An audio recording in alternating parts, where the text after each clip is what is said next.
Now, could one of the country's most invasive weeds be used as a form of cement?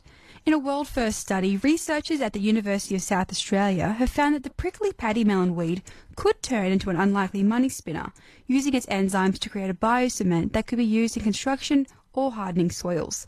Paddy melons cost the agricultural industry around $100 million a year in lost grain yields, cattle deaths and control measures. UniSA geotechnical engineer Professor Mianzu Rahman says they have been looking for alternate cementation agents, and the paddy melon enzyme could be the answer. As you know, cement is quite not good for environment. They produce 1 kilogram of carbon dioxide for 1 kilogram of cement. Then studies started with the idea of biocementation. So, the sandstone, they form over hundreds of thousands of years. So we want to mimic the technique, the hundreds of years that takes in a week time. So I was looking for whether we can find it in an alternative way from plants. There has been some study before, but not in this cementation method. So we produce laboratory-grade enzymes that's quite very, very expensive. So I thought, why not try some weeds and plants in Australia? The first thing coming in my mind is the grass. We mow the grass and we get plenty of them. So as a novice, I tried that and I realized grass doesn't do that. It doesn't have that enzyme. So I was looking for something more specific. Then it comes in my mind the paddy melon that produce lots of seeds, and seeds germinate. So then I collect paddy melon through one of my colleagues. He brings 1 bag of paddy melon. Then we tried in the lab, and we were surprised that it ticks all the boxes. It's actually very active enzyme there, and they can do very good cementation. Professor Rahman and his students collected the paddy melon weed from roadsides in South Australia.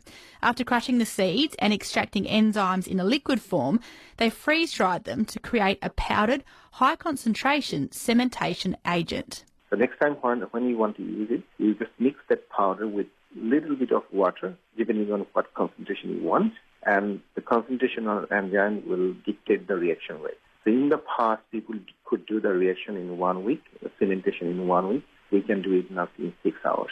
And you've mentioned that it could be used for the construction industry. Is that for cement slabs for homes and things like that? Could you see it being used for something like this? The conventional concrete you see, we are not looking for replacing conventional concrete at this stage because the technology is not in that level. But people using similar technique, it's called self-filling concrete, or if you have crack between the concrete, so you can pour this liquid in between the crack and they glue them, they join them together.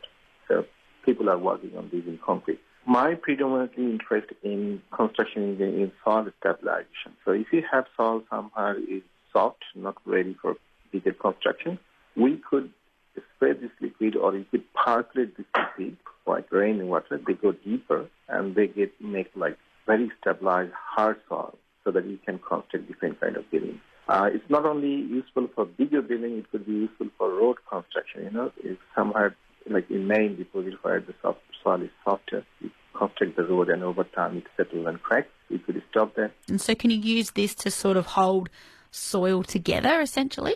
Yes. So the main idea is bonding the particles together so they are joined together. They can't disperse themselves anymore. Now, for wind erosion and water erosion, we looked at this idea. One of our students worked on it. So we get this solution, enzyme solution, and the soil solution with calcium chloride. So if we spray top of the soil, now, as I mentioned, I can control the reaction rate. If I do the slow reaction, this liquid will go deeper. It will have deeper penetration and deeper crust. UniSA geotechnical engineer Professor Mianzu Rahman speaking there with Brooke Neandorf. Now that's